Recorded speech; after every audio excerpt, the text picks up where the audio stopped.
Bien, mis queridos hermanos, muchas gracias nuevamente por conectarse al canal de este servidor, el pastor Haroldo Camacho, solo por la gracia de Dios que me ha dado esta tarea. La Escritura dice que Él preparó anticipadamente obras para nosotros en las que necesitamos andar. Y bueno, Él me ha dado esta linda tarea de enseñar, predicar la justicia por la fe, según la encontramos en la epístola a los Gálatas. Y tomamos como nuestro punto de referencia ahora ese gran reformador, Martín Lutero, el cual presenta una gran crisis para la iglesia adventista hoy, porque por un lado Elena de White llama a Lutero el campeón de la verdad o un campeón de la verdad, pero por otro lado la doctrina de Lutero de la justicia por la fe derroca, tumba, echa por el suelo la doctrina de White de lo que es la justificación por la fe. Las dos no son compatibles, de tal modo que encontramos voceros de la teología adventista defendiendo la doctrina White y criticando a Lutero, diciendo que Lutero no tenía toda la verdad y cosas así, cuando es una gran osadía presumir que estas narraciones independientes, estas visiones de White, superan lo que fue el estudio de la Biblia de Lutero en sus idiomas originales, cuando estas visiones son extra bíblicas, no pertenecen al canon bíblico, no tienen lugar, aunque usan frases y toman libros de la Biblia, no están fundamentadas en un estudio exegético bíblico de los libros de la Escritura. Todas están fundamentadas en un estudio amañado de la Biblia, y el amañado es inyectado por lo que White recibió en sus presuntas visiones.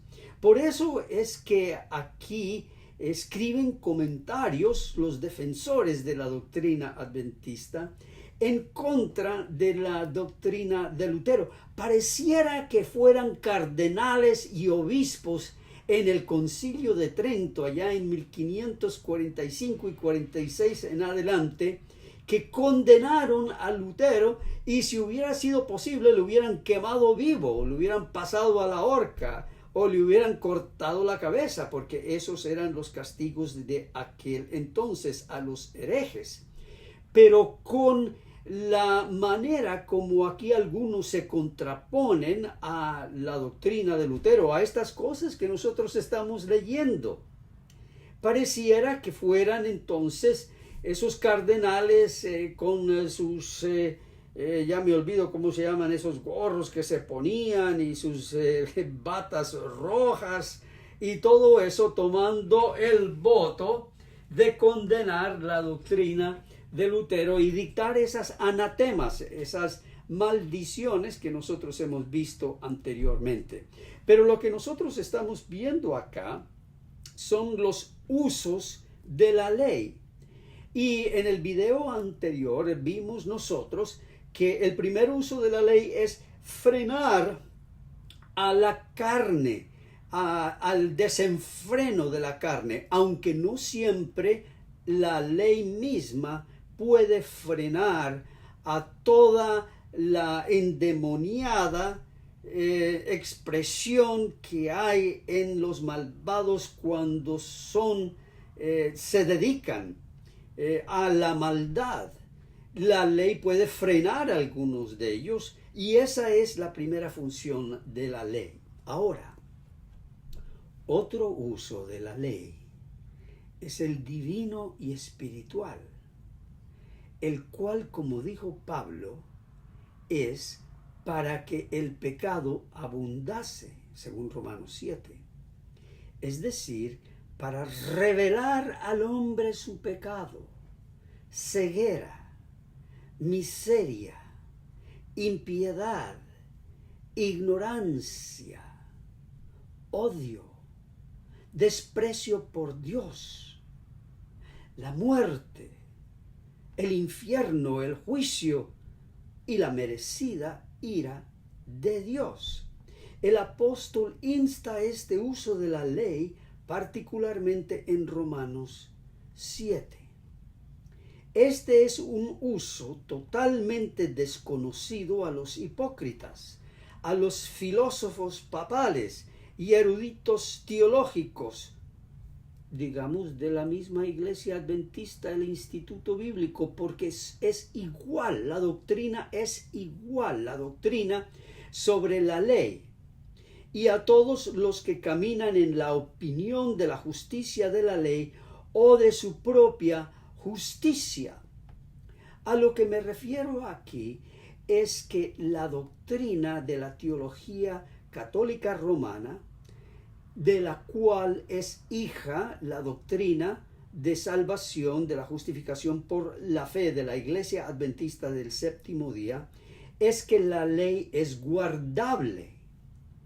Ellos le ponen coberturas a la fuerza de la ley para hacerla parecer guardable. Es decir, le dicen a la gente, es posible que tú puedas guardar la ley si no matas, si no robas, si no cometes adulterio, si no adoras a santos, a ídolos, si no tomas la mujer de tu prójimo, y si no robas. Todo eso es guardable. Por lo tanto, si tú vas a la iglesia los sábados, te presentas en la iglesia con tu familia, bien vestidito, con la Biblia y el himnario debajo del brazo, se levantan, se sientan, se ponen de pie, se arrodillan, tal cual le instan los pastores, entregan su diezmo.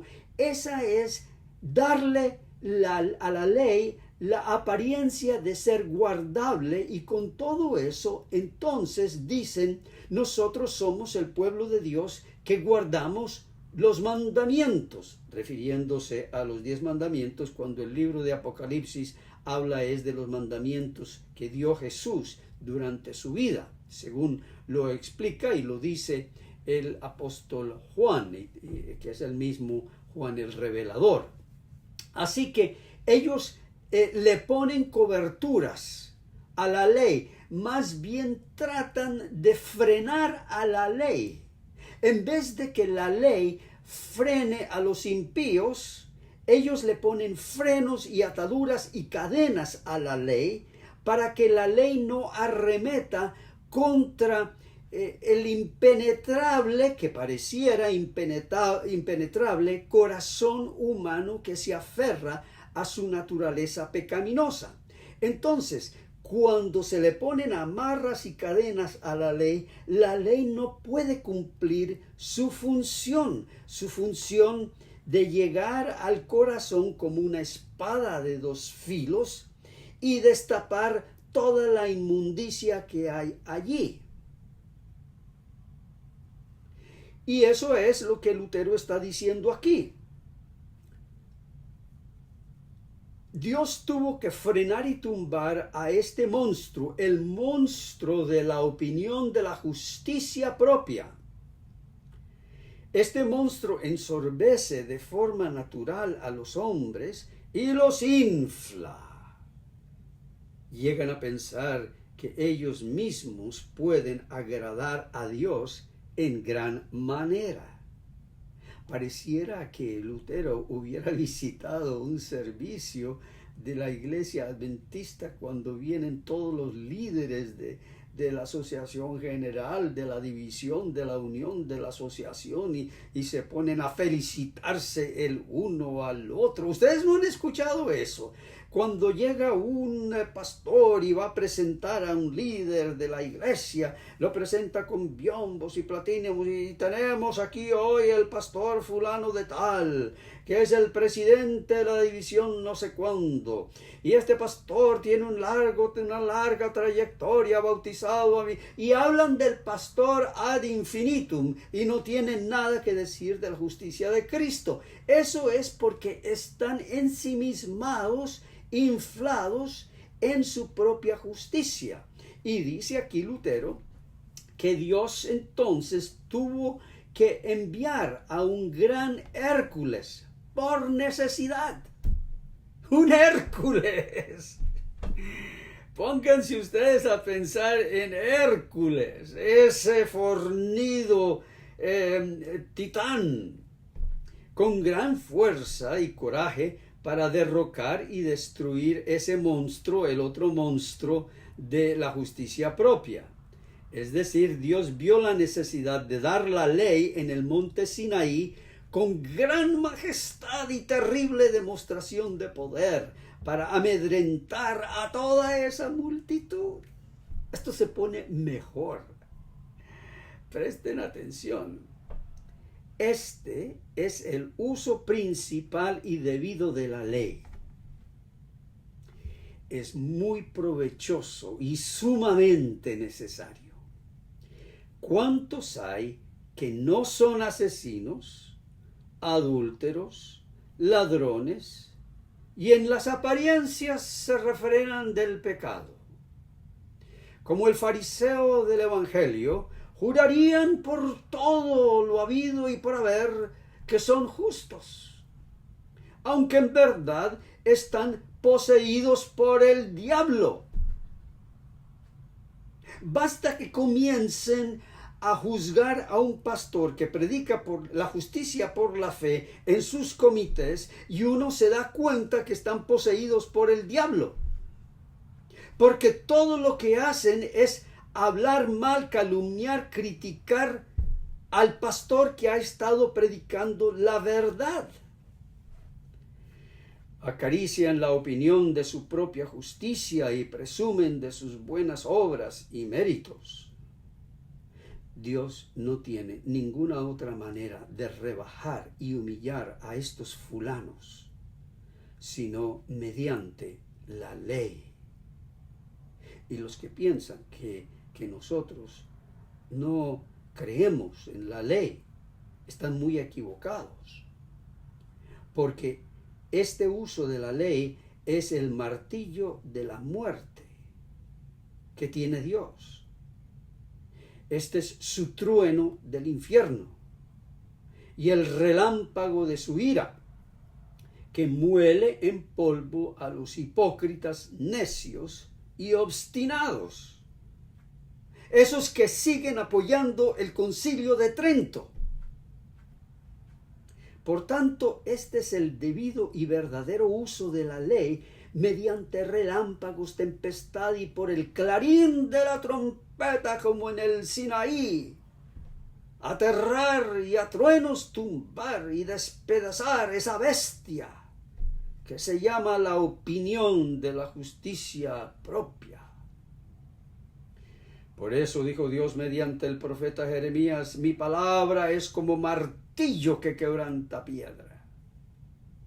Siempre y cuando la opinión de la justicia propia perdure en el ser humano, también perdurará su orgullo incomprensible, presunción, soberbia, odio contra Dios, desprecio de su gracia y misericordia, e ignorancia de las promesas y de Cristo. Y eso es lo que nosotros vemos en los comentarios que algunos colocan acá en contra de la doctrina que estamos enseñando. Es desprecio de la gracia y misericordia de Dios en Cristo, al querer interponer e inyectar la doctrina de la justificación por la fe con su propia inmundicia de sus propias obras. Y a esas obras le llaman la respuesta del amor a Dios. Por favor, si quieren mostrar amor a Dios, créanle. que no tienen nada que demostrarle, porque Cristo, justicia, lo demostró todo a su favor. Eso es gracia y misericordia. Pero tan pronto escuchan eso, se enciende el furor dentro de ellos, queriendo apagar esta gran verdad. El amor nuestro hacia Dios no es que el amor que se representa en la ley, porque la ley sí representa amor a Dios y amor al prójimo, pero este amor no es el amor que justifica. El amor que justifica es el amor de Cristo, por el cual Él se entregó en la cruz, porque de tal manera amó Dios al mundo que ha dado a su Hijo unigénito. Ahí no dice, porque de tal manera amó Dios al mundo que ha dado a su ley. No, no dice eso. Quítense eso de la mente, ni tampoco vayan a suplantar lo que dice que ha dado a su Hijo unigénito, para que todo aquel que en Él cree. No es para que todo aquel que obedezca la ley, para que todo aquel que en Él cree no se pierda, mas tenga vida eterna, esa vida que Dios le dio a nuestros primeros padres y que es nuestra por la esperanza de la fe. La predicación de la gratuita remisión de pecados mediante Cristo no puede entrar en el corazón del ser humano. Concierto es eso, siempre la resistirá, ni tampoco podrá probar y saborear la gracia, siempre y cuando esté acariciando ese enorme peñasco inamovible de la justicia propia, que lo tiene acorralado sin salida. Porque por todos lados él quisiera salir, pero la justicia de la ley siempre se da vuelta alrededor del que cree en la justicia propia y le dice, me debes más, y tú sí puedes darme lo que me debes más. Y entonces el que está acorralado alrededor de ese peñasco, que está acorralado en ese peñasco, dice, muy bien, voy a intentarlo otra vez, y esta vez lo voy a hacer mejor, con más sacrificio y más sufrimiento. Y lo intenta, y la ley le dice, me debes más todavía. Y entonces queda dando vueltas en ese círculo vicioso, y la ley galopando detrás de él, diciéndole, me debes más, todavía te tengo acorralado. La opinión de la justicia propia es un gran y horrible monstruo, una bestia rebelde, obstinada y testaruda. Para derrocarla, Dios necesita un poderoso martillo, la ley. Cuando se usa debidamente y en su propio oficio, acusa y revela el pecado así. Fíjate, has quebrantado todos los mandamientos de Dios. Eso es quitarle las cadenas a la ley. Es permitir que la ley venga a ti o a mí o a cualquier que presumidamente piensa que está guardando la ley, digamos, guardando el sábado, y le dice, tu observancia del sábado no es completa, porque uno de tus hijos no está guardando bien el sábado, y tú eres culpable por eso. Y la ley viene y lo pone en contra de su propio hijo, crea hostilidad entre padres e hijos. Esa es la función de la ley, para enseñarle al padre que ese padre puede tener la ley, pero no tiene misericordia y gracia y entendimiento y comprensión en su corazón. Yo conocí a un anciano de iglesia que era el más justo, era el primero en llegar, era el primero en tener todo listo, en pasar lista a ver si habían llegado las diaconisas y todo. Era el hombre que arreglaba y controlaba la iglesia. Y sus hijos le tenían pavor, le tenían terror. Yo al fin no sé qué pasó con esos muchachos, pero esos muchachos estaban aterrorizados de su padre. Y aún así tenían que fingir en la iglesia. Y así como esa familia, hay muchas otras familias. Bueno, a ese tipo de personalidad le falta que entre la ley y le diga: tú puedes estar aquí este sábado anunciando los himnos y teniendo la oración, pero en tu corazón tienes odio por tus hijos.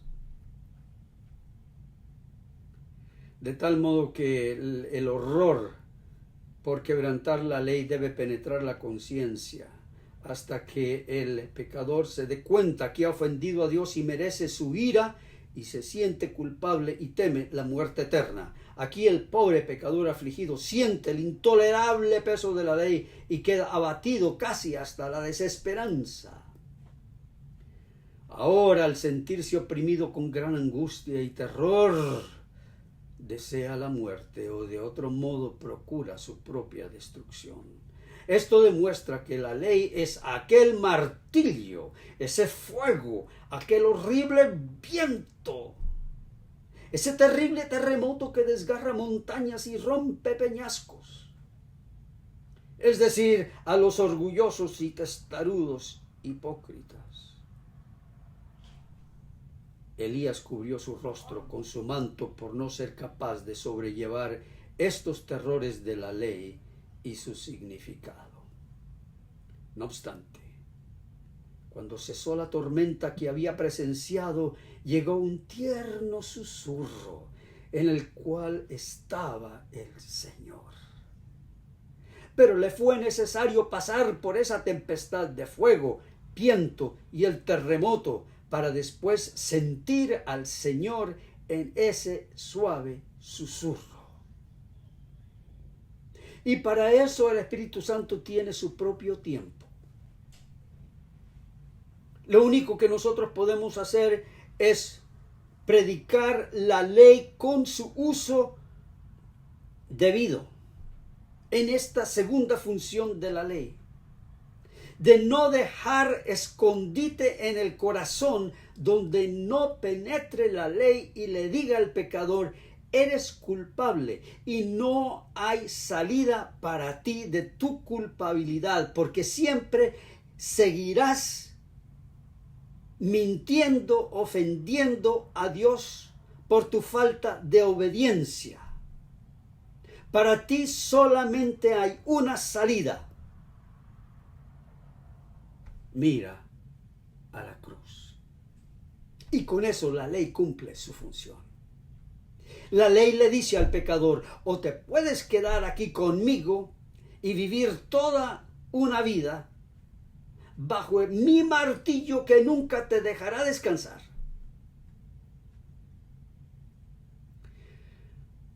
o te refugias en Cristo. Pero yo no te puedo llevar allí. Allí te lleva la fe que te da el Evangelio. Entonces, escucha el Evangelio y de esa manera recibirás fe, y por la fe saldrás de mis garras. Mis garras no pueden detenerte cuando recibes la fe del Evangelio. Ese es el debido uso de la ley. Si la iglesia adventista quisiera predicar la ley, que predicara la ley de esa manera. Que le quiten las coberturas a la ley. Que le muestre al creyente porque esos son creyentes. Creen en la ley, creen en los mandamientos, eso sí lo defienden, a costa de perder su salvación. Eso es lo que temen. Eso es el terror. Que si quebrantan esto, que si hacen aquello en sábado, o de alguna manera ofenden a Dios en las maneras como le enseñan que la ley debe ser guardada. Entonces pierden cualquier esperanza de ser salvos. De tal modo que si quieren realmente predicar la ley, que la prediquen de esa manera, y que seguidamente, cuando vean que el pecador ha quedado derrocado, que escuchen la voz del Evangelio. La voz del Evangelio que dice: la ley te pide una vida justa, recta, una vida llena de amor, una vida llena de gracia, de nobleza, de amabilidad, de bondad, una vida en que tus labios estén llenos de palabras de gracia, en que tus ojos estén llenas de pureza. Eso es lo que la ley te pide, y aquí está la vida que te pide la ley, mi propia vida, la cual yo te la regalo como un don de Dios, porque Dios en su gracia y en su misericordia ha tenido compasión de ti y me envió a este mundo a vivir esa vida y regalártela a ti. ¿Lo crees? Y cuando nosotros con corazón humillado decimos: papá, no me queda otra, porque si yo vuelvo allá a la ley, yo sé lo que me espera. Yo sé el infierno que me espera allá. Me entrego en los brazos de tu misericordia. Y el Padre nos dice: te declaro justo por la justicia de Cristo. Eres mi hijo y nadie ni nada te podrá arrancar de mis brazos. Nada ni nadie, ni tú mismo te podrás zafar de mis brazos, porque te amo y te amo, porque de tal manera amó Dios al mundo que ha dado a su Hijo único, y de verdad que es único en su justicia, para que tú, ahora que has creído en Él, no te pierdas, mas tengas vida eterna por causa de la justicia que Él te ha regalado y el perdón de tus pecados. Alabado y glorificado sea el nombre del Señor Jesús, ahora y para siempre.